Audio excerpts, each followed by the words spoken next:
and I'm proud that I was. I just see this generation, another 7 million black men were involved in stop and frisk where a police officer can put his hands all over a black man and he's got to take it. And again, listen, wh- what do you think was going to happen to the next two generations? So when I see these clips of young black males disrespecting elderly black males, what did you expect for them to do? I mean, the emotional part, and Torrin, sometimes I don't pay attention to social media. The shit's not real. It's good for entertainment, but it's really not real. But when I see people coming at you and I see the emotion that black men are displaying. I mean, it's not a feminized energy. It's this raw emotion, almost like wanting to cry to you. And I'm saying to myself, what wow. That and I don't want to say the state won, but damn, it just you look at the state of black males today and you just have to ask yourself, wow, I know this happened so fast. I know they threw the war on drugs on us. I know, look at those unemployment numbers. Look at those educational numbers. Look at every sort of black young child they try to throw into special ed. I know there's so much that you can throw at black males because we sort of realize historically we are the black revolution. And listen, I'm not taking anything away from black women. Black males are the black revolution. If if you can deliver violence, you're going to be part of this. The state knew exactly what they were doing, and they succeeded by large. But it's again, Torrin, trying to land this. It's I can't relate because I just don't fuck with certain people. That's all. And listen, because I know how I'm going to react if you try to disrespect me to my face. The Twitter stuff, the social media, man, I don't get caught up in the emotion of that. I came from the poorest of the poor in inner city Chicago to making more money in 1 year than my dad made in 20 years. So I understand how the system works. But the feminization of black men and for them not to be able to see it, they're soldiers of the state now. I'm sorry, I think one of your guest speakers talked about that. And I'm not saying people are enemies, but I know how to make a good enemy is what I'm trying to say. I think W.E.B. Du Bois said that better. He said, it's not who you're going to make friends with. You got to know how to make an enemy. And so I sort of stay away from the drama because I know where it's going to lead to. Nobody's going to respect me because I'm 61 and I've done these things. But see, I sort of understand that because I also understand that the pain and trauma that young black males, the last two generations, have gone through. I had a strong black male father. I can't listen, there's no price tag that you can put on that. There's no replacement. And I'm not saying that moms aren't important. Of course they are. But I was taught how to be a man by my father. And if you don't have that person, it is very difficult to learn to respect the culture. And lastly, the whole point is if the state can, if any oppressive counterinsurgent actionable can make you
wasn't going to get him in trouble. That's the difference between my generation and the generation today. The generation today, they don't understand the consequences of being with somebody who can deliver violence. He knew he was in a safe, feminized space. He knew that. And so he showed off. And that's how I see it. He showed off. You catch him on the corner of 112th and Wentworth in Chicago, he will get beat down. They'll find him in Lake Michigan, is what I'm trying to tell you. So he was in a soft space and he took advantage of that. That's all I got to say about that, Torin.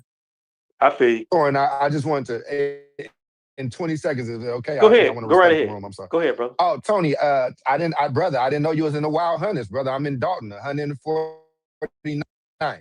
And it's funny because people that don't know the area be like, oh, that's the suburbs. Okay. But we got to DM and link up, man. But I just wanted to, I think you hit it on the head. And I think that you do a good job of taking a lot of our scholarship, which can be dense and like really boring and not really, and you get to the crux for our people, man. So I know you don't hear it a lot. So I have to show that love. I'm done. Hey, Charles, I appreciate the kind words. No, they don't know Dalton is no suburb. Listen. No. Harvey and Dalton is having a moment right now. So, yeah. I'm trying to chill. You both know that you cross some lines. You get to Dalton, you better watch yourself. That's all I'm going to say. It's been a long time since the Pope was born here. The Pope is from Dalton for people that listen. It's been no doubt it was lily white then. It's 99. It is 98% black now. But I just wanted to show you love, man, because the convo is a good one, brother. Thank you. Yep. Yeah, Torin. Go ahead. Why do we care? Why do we care about why that nigga was yelling? And I'm serious. I'm about tired of. No. I'm so sick of evaluating niggas' feelings, man. Like, bro, everything is feel, and I'm only 36. Like, so I could not imagine by the time I get to that dude age, my guy Tony. I'm gonna be so fucking. Bro, all this feeling shit, bro. No, like to the point of the disrespect. Disrespect begets equal and opposite reaction. This, like, why I like what I'm saying is, just to go on, I'm gonna keep reiterating, Torin, because we have gotten so used to the intellectualization of human nature that we are crippling ourselves with thought versus actions in a lot of situations. Like that guy, if we should be finding that guy's social media and ostracizing him until he wants to come out and make a public apology to Clifton Powell, or at least have a open minded discussion that actually is open minded or fair to that. Like, you know what I mean? Because brother, it's not the only thing that's gonna fix that individual dude is getting him and his daddy on the phone. Until that happens, that dude gonna be mad at the world. But I hear what you're saying, though. Yeah, but everybody got a damn daddy that, like, fuck it, man. Like, it doesn't, like, bro, I'm all right, fuck it. Bro, I'm from the poorest place in the United States, bro. No bar none. All that daddy shit. Mom was on crack, daddy drove trucks, all that, bro.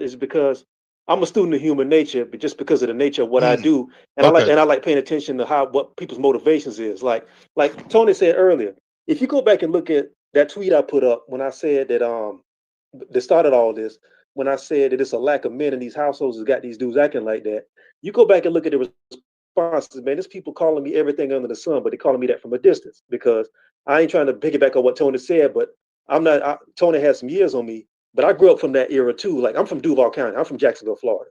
And I grew up in a place where, like, when you run your mouth, you got to either stand on what you said, because somebody finna come to your house and see you about that, or you got to either deal with it, or you're gonna have to deal with it one way or the other. Either you pull back what you said or you deal with it. This new generation is all internet gangsters. You know what I mean? And everybody can get online and they can talk all this crazy stuff because you're in California somewhere and I'm over in Atlanta.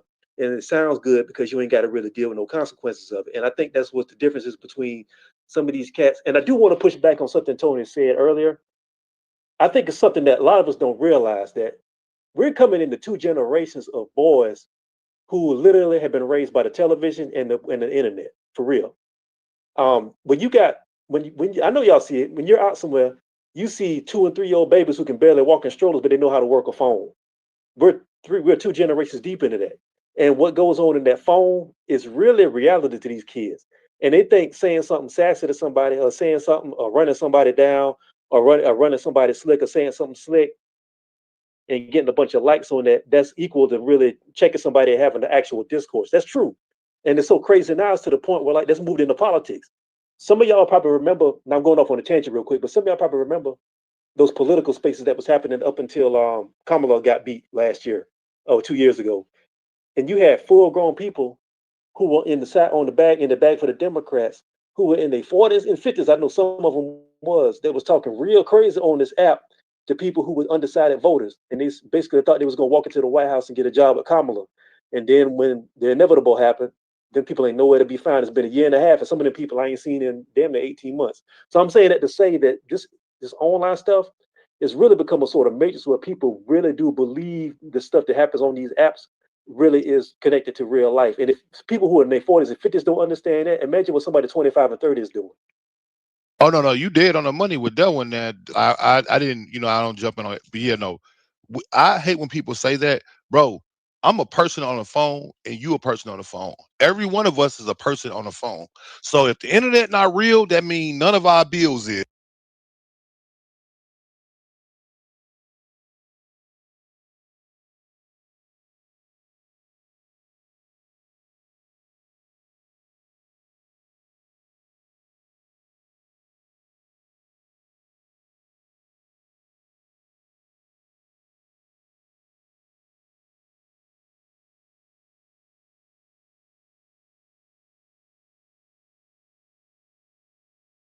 Real. That's why you see me go so hard on social media, because when bitches say stupid shit on social media, that shit that's just somebody that can vote, that's letting you know what they actually think, that they're not going to tell you at a Chili's at the dinner table. That's all social media is. Social media is just people's innermost thoughts that they feel fine with saying here that they would never say at the dinner table. That's all it is. But they vote. They are in charge of your children's school boards. All of these things, all of this shit matters. Like everything that we experience as humans matter, but it only matters from the basic standpoint of what is your goal, and what does this lend to your goal. That's what it matters. So when you're doing things, you should be propagating them based off of what you want to see be happening and what is occurring right now. I land right there. Appreciate it. Charles, did you want to respond? Because I know you had your hand up, but then we'll bring in some new speakers because some people have been waiting patiently. Charles, go ahead. Oh, I got to cut out in a little bit, man. We talked about that earlier, man. But look, you put on a hell of a space, man. I hope y'all stay. I'm gonna make sure I'm checking in on this. I really want to check in with everybody, man. I would just say, man, about that internet life and real shit. It kind of is, and let me tell you why though. Because this shit has led to people losing jobs and losing livelihoods. Like these companies don't want that smoke, and so while on one level I do agree, like, man, this shit is it's not real life, it's bullshit, but like it's really impacting. And I'm speaking as somebody who lived in 4 shelters and went to 11 elementary schools. Like, Torin, you know my story. Like, my parents was crackheads until they wasn't. They got their shit together. God bless them. My dad did what he could do. So to somebody like that, where I watched my dad lose a job, and then we in 2 months later, we in the shelter, you know what I'm saying? Just because of how things are. He did what he could, you know what I'm saying? But so I do think that some people are a little bit more cognizant of that stuff, especially if you are in one of those academia jobs. Like Tony was touching on that. Like I'm in academia, Tony's in academia, and I do want whoever else is in academia to stand up and say something, because this shit happens over there and it happens so differently and so stealthy, and they use every bit of your authenticity against you. You tell somebody, man, look, bro, you're gonna end up with a hand around your throat in a minute, bro. They try to get you up out of there. And so, it's the factory, I call it a factory, that I went to and got my doctorate in, man. There was a lot of non-Black people, many white women, that were supposed to be getting trained to go into places where it's Black kids. And I spoke up against that shit, and I spoke up against it the whole time. sometimes them people try to bubble up and say something and call you something, or they see you got a job, or when one of my books came out, and or they talking to the place hosting my book talk, or stuff like that, man. That people that remember me standing up like that. So it shouldn't be real, but in many of the people that we trying to show that we got their back and we got love for them, we want them to stand up. I ain't got no kids, man. I've been very, I've been very focused and all that stuff. But I got homies that got 3 and 4 kids. You know what I'm saying? They got a wife. And they're like, look, is this the moment to blow it up? Or is that the moment? And them decisions, you shouldn't have to make those decisions. But shit, it is what it is. But man, God bless. I'm going to stick in for a little bit, but I'm going to sneak out in the back. Appreciate it. Well, let me clarify this before I go to the new hands, because I'm not saying that this doesn't have an effect on people's lives, because I know it does. I mean, hell, I built the whole brand off just being on here. But what I'm saying is, I came to social media with a whole backstory and as a full-grown adult. I didn't come into this like 8 or 9 years old and 10 or 15. So the way I act on here is the way I act in the streets, and the way I act with other people and everything. I talk to people in here, even if I type it out, the way I would talk to anybody else, even if I disagree with them. All that rah-rah and all that yelling, that's what I'm talking about. People who just are used to interacting and socializing, just being on this app and being on all these apps, because they talk to each other crazy on these apps, and they try to take that out into the real world, like you saw in that clip. And then when you end up in the emergency room holding ice to your jaw, you wonder what happened. That's what I'm saying, because if you don't have that background, if you don't understand the consequences of being around men, like Tony said, and like Rick said, and like Charles said, then this is what happens. So I just want to make that clear. But I want to move on with the conversation. I want to stick to this. And Tony, please stay on the mic, because I want to get back to you with this before we move to the next part. Let's go to Julian, the blue. I'm butchering your name because I only see half of it.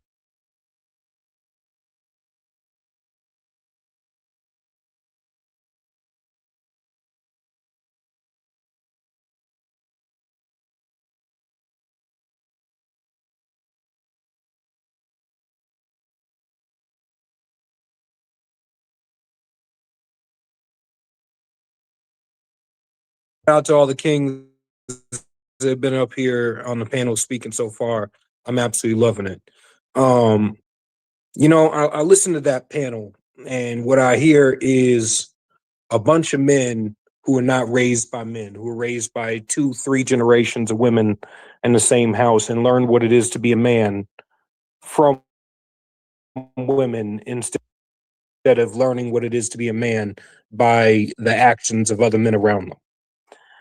And there's something that happens when you grow up in that environment. When you grow up surrounded by women, you start to adopt their perspective of not just the world around them, but other men, and how you're supposed to emote, how you're supposed to carry yourself, what is expected of men.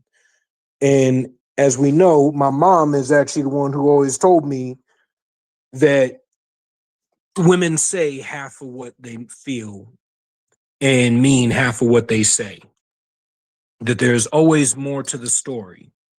And when you listen to a lot of these men, I hear that exact same mentality coming out.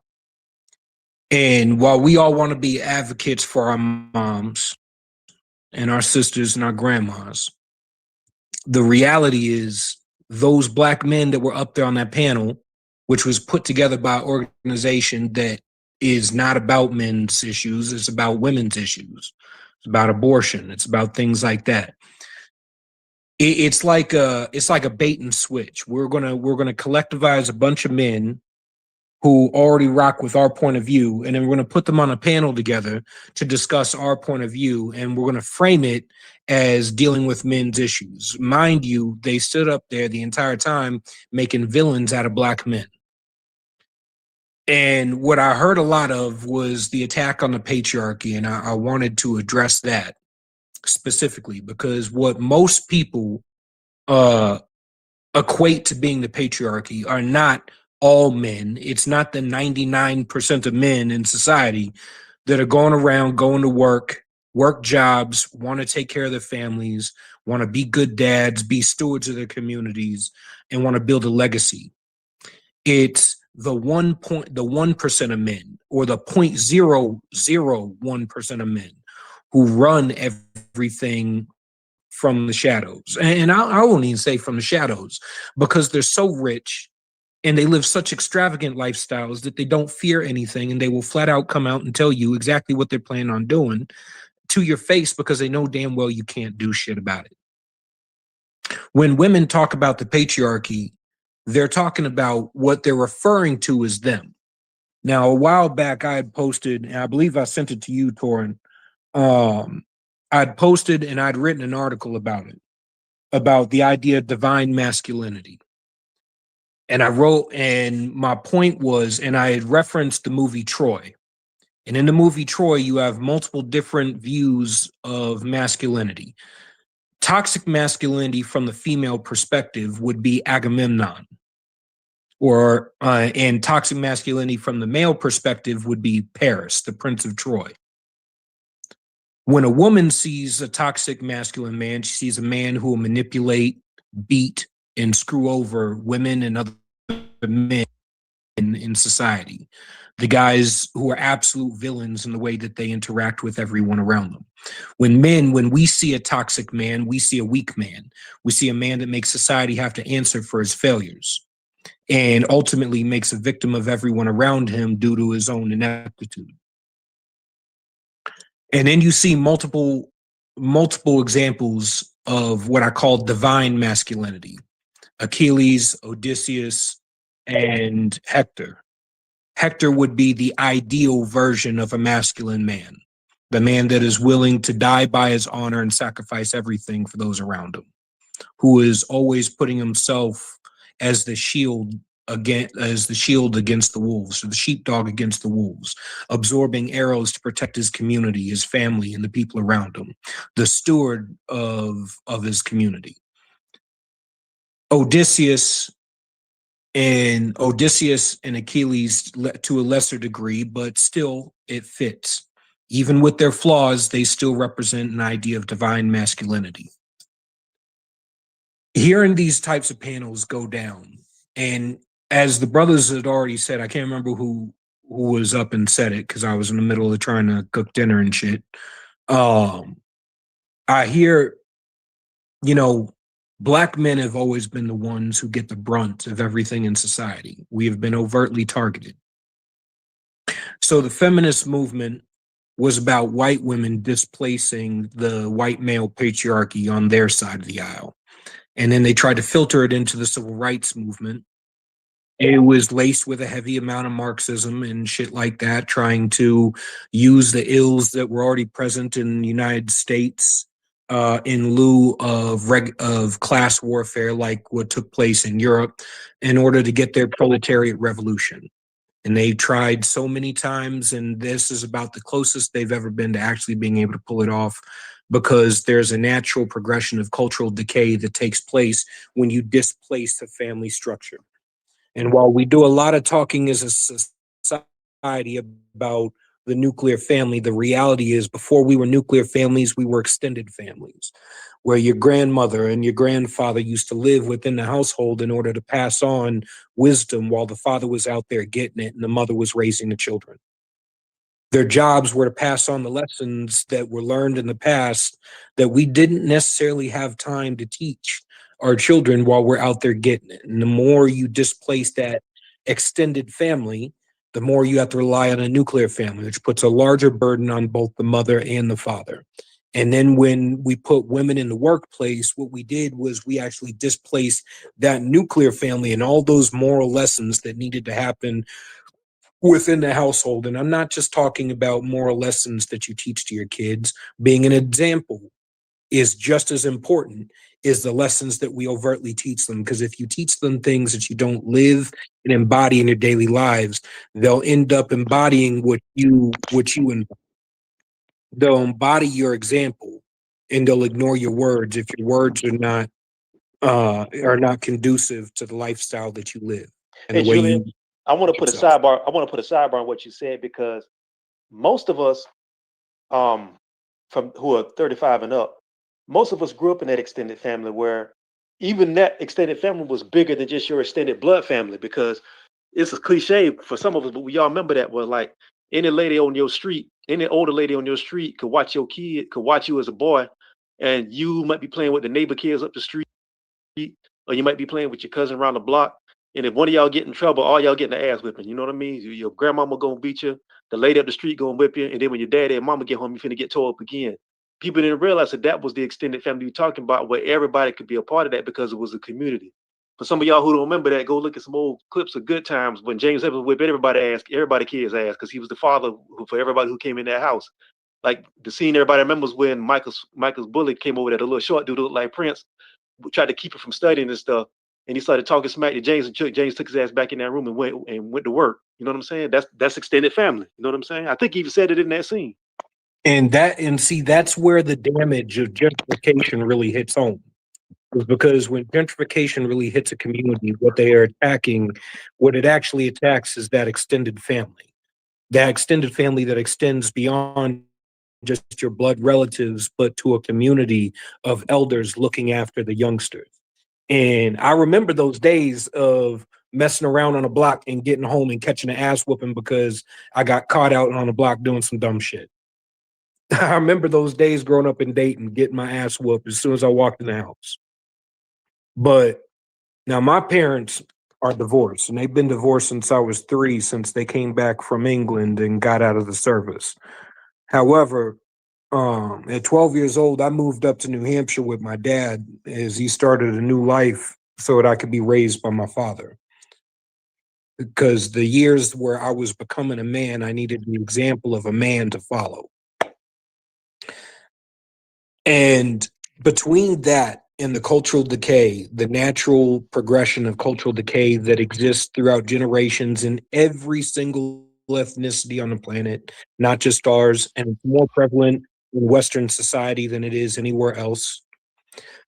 The reality is that we're facing headwinds that have persisted in academia far beyond anybody actually recognizing it, unfortunately. The people that were recognizing it back in the day when it all started were the people that we called naysayers, and we basically tarred and feathered them as not being woke enough, as not being hip to women's rights and civil rights and stuff. But what they were trying to lay down is a biblical understanding of what a man and what a woman should be and what a family should be and how society should be structured. And I'm not saying that should be legislated. I'm saying that those are cultural things that should be fought for in the culture. And unfortunately, in the Black community, our culture has been curated by people who are not of the culture and people who are not Black. Unfortunately, to that degree, as we saw with Captain Durag, this Black culture is often being curated by people who are not Black Americans. And unfortunately, the downside of that is that caricatures of the worst parts of the Black community are what is being put forward as the pinnacle of our culture. And that leaves all the beauty of our culture left to the side and thrown by the wayside. To the conscious forms of our music, to the very rhythm and beauty in the way we step and interact with each other, to the respect that we pay each other, to the way that men carry themselves on a daily basis. One thing that you do hear across women responding to dating app surveys is that Black men primarily are more masculine than almost all of our male counterparts, especially in this country. Unfortunately, there is also, you hear a lot of talk about toxic masculinity primarily amongst Black men, and it's unfortunately coming primarily from Black women. And it's primarily coming from Black women who don't actually like men. And I don't mean just misandrous, because me and Torin we've talked about that before, but I mean like flat out lesbians who legitimately don't like men. Now, I'm not referring to first and second wave feminists in this regard. I'm referring to third and fourth wave feminists. If you don't know the difference, I'll break it down real quick. First wave. Brother, please, man. I've been listening for 22 minutes. Why we validating what they think masculine? I don't understand men. Why do we care what toxic masculinity is? Like, why do we? Hold on, now we gotta let him land. I know Julian, and yeah, he gives you a lot of detail, but we gonna let him land, and then we gonna go around to the hands. But this stuff is necessary though, because we do have to have an understanding of the background of where a lot of this stuff comes from. Because sometimes it feels like we're punching air because we don't really want to delve into the depth to the weight of this stuff. So it is good to get this information. So let him finish, and then I'm gonna pass it to you, and then we're gonna go to the hands because we got new speakers waiting to talk. Hold on, wait for the mute to I go off. know who Julian is. I'm asking him a direct question. If we can't have no damn dialogue in here, we just listen to each other talk. I'm asking him, why does this matter?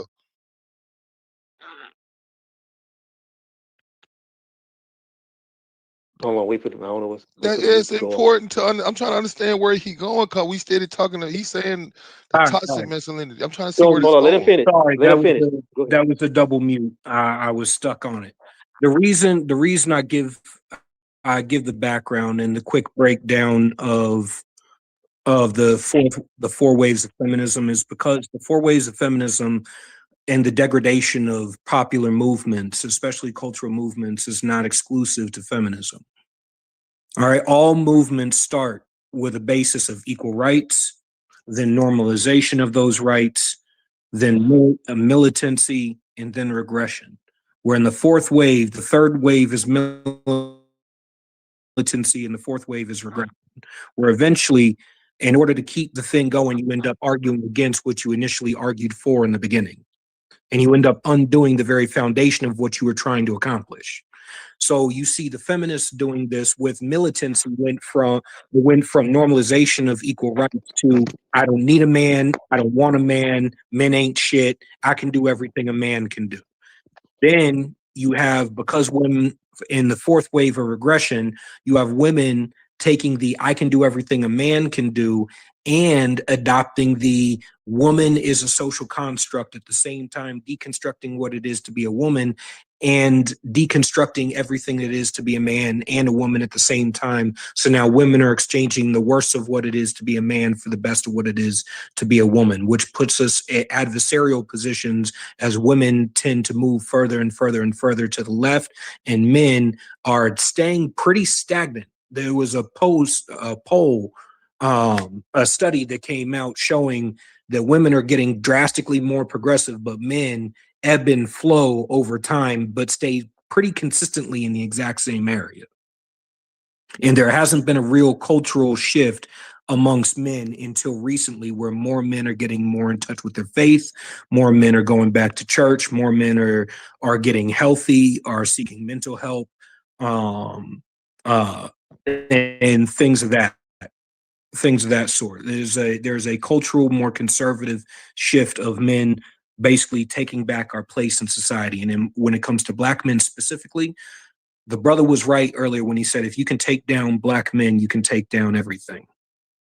If you can take down the Black man and the Black community, you can take down the entire Black community. We are the shields for our community. And unfortunately, I honestly, I don't know how, other than to watch this new ebb and flow and new trajectory play out, I don't know how else we can undo it other than to watch the pendulum swing. All right. That's why I Thank you. was Hold on. asking them that. Hold on, Rick. Hold on, Rick. I'm gonna bring you in because we got about 8 or 9 speakers that want to get. Hold what you got, Rick. I'm gonna run through everybody, then we'll swing back around. Let's go to Twizzle, and then we'll go to the Hood Conservative, and then we'll go to a couple other people. I'm trying to bring people in. I'm gonna tell you right now, if you got a weird handle, and I can see you naked on this thing, you're not gonna speak because I know the character's getting ready to start coming in here now, and I know some of the people who are drastically opposed to the things we're talking about here. Probably the words probably going around Twitter now, and they'll start coming through here. I'm not gonna bring in Deep Stroke 85 or nothing like that. So if you got a weird name, you're not gonna get on here tonight. So either change what you got, fix your picture, and then I'll let you speak. I'm hip to characters tonight. So go ahead, Twizzle, and then we'll go to Ian again. Then we'll go to the Hood Conservative, and then we'll go to Back for What, and then we'll swing back around to the older speakers. So go ahead, you got the mic. Hey, thank you, Tori. And shout out to you, man. Shout out to you on this good hump day. Shout out to the room. Shout out to the brothers in the room. Shout out to you, Tony. Much respect, Elder. And that's one thing I want to speak on. I want to speak on the title of the room, especially the video with Clifton Powell had to sit down with, I should say, I'm gonna be respectful, the young man And as some of the gentlemen stated, I agree. He sounded kind of emotional. And not only that, he sounded kind of feminine. It sounded like that he was in his feelings, as y'all stated, something I didn't know as I listened to. It sounded like he's caught up in past trauma. And it's something Clifton Powell said that was key and that was fact. And I loved him for it to where, as Clifton Powell said, everything you talking about, I lived it. He said, "You're a young man. I'm in my 60s. I lived it," meaning I have this experience. And by me having this experience, young man, I think this is something that you need to listen to. And that's something my dad always told me. And shout out to the men who grew up around fathers or men that's in the household. Because one thing for sure, two things for certain, you're not going to know it until you grow through it. You know what I mean? You can read all the books in the world, watch all the videos, and listen to all the stories. But until you get into the fray, you're not going to know what it is because you're not going to know the temperature of the room, the environment. Not only that, the whiff of the smell. You know what I'm saying? So I want to give a shout out to the room and the men in here because Tori, this is something that we need. We need more male masculine spaces like this because there are a lot of young men in these spaces that's hurting. I hear it all the time in their voices. That's why you can hear the emotion in their voice. You can hear the frustration. Not only that, you can hear the pain, but yet a lot of them don't know how to reach out without them feeling weak and emotional. You know what I'm saying? But I just want to say something for sure, one thing for sure, two things for certain. A man cannot be emotional. You know what I mean? No matter what we going through, no matter what, you have to learn how to keep it to yourself because at the end of the day, don't nobody care. You know what I mean? The moment you learn that and learn that you are all you got, that's the pure definition of independence because nobody care about you. You know, men at it when they get to a certain age, they are supposed to leave home. You're supposed to leave home, find your way, find your fortune, and build your own. Because nobody's going to give it to you, especially us black men in here. And I want to give a shout out to us because who care about us? Nobody. You know, I know one thing for sure, two things for certain. We all been through shit. We all got shit going on, and as life go on, we are going to go through shit. And who's going to care? Nobody. But to the title in the room, certain individuals always have opinion about what men should be on how men are supposed to act in their definition of a man, but yet they don't walk in these shoes. You know, my whole thing is I want to teach men and teach the young dudes and help the young dudes because I was there. Just like some of y'all, I come from the streets of Oakland. I come from poverty. I come from when the motherfucking social workers used to come through the house and take us out of there and put me and my sister in foster homes. I know about the first and the 15th. I know about living off a pot of beans for a week. You know what I'm saying? I come from them days. And shout out to the brothers who do because we are some of the realest that's living. You know, we have that experience and we had that hardship and that suffering that taught us if we F up, that's where we got to go. You know what I'm saying? So shout out to everybody in this room, man, because I can go on and on, but I want to be respectful because I know it's a lot of people that want to speak. But first thing first, I'm just going to end it on this. We all have to be men because nobody's going to care and nobody's going to give a F about us, you know? And the most important thing, we are accountable for everything we do. We can't point no fingers, we can't blame nobody, or we can't run and go get nobody. You have to stand on your own square. And if you're not standing on your own square, you ain't capable of having shit. Shout out to you, man. Peace. All right, appreciate you, bro. I will push back on one thing. I don't think it's necessarily that we have the black men have to keep everything in because that's dangerous as well, just for our own physical safety and our psychological well-being. I think we just have to be very, very discerning about who we allow into our immediate space, physically and psychologically, because you don't want to let somebody in your world to give somebody a stick to crack your head open with, as my old people, as my elders used to say. I think we just have to be more discerning about that. And I think sometimes we get so caught up because we hold all this stuff inside of us and we got so much stuff put on us that we don't know where to let it go at, and we don't know how to be able to vent that in a way that's going to be productive, that's going to be beneficial to us and other people around us. So I think we have to lead the door before that stuff. We just have to be very careful. But I want to go around the room and get some more people in here. I know we got some people been waiting for a long time, and again, I appreciate you waiting. It's just a real good conversation. I'm gonna bring in AGI, and I see a couple people dropping down. Then I see Dre. I'm gonna go to Dre. Matter of fact, if y'all could do me a favor, put your hands up. That'll be easier for me and for y'all, so I can keep an order in here. So I'm gonna go to AGI, then Dre, then we'll go to Marquez, so Marquise, and then Ian again. And I see you up there, Rick and Tony. Please stay on because I do want to round out this part of the conversation with something that I know is your field of expertise, and we'll let people know about that later. So AGI, microphone is yours. Go ahead.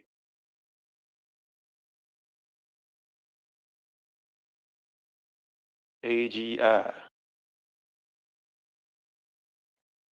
Hey, what's up, man? Listen, great room, great discussion. I'm coming in late, so I didn't hear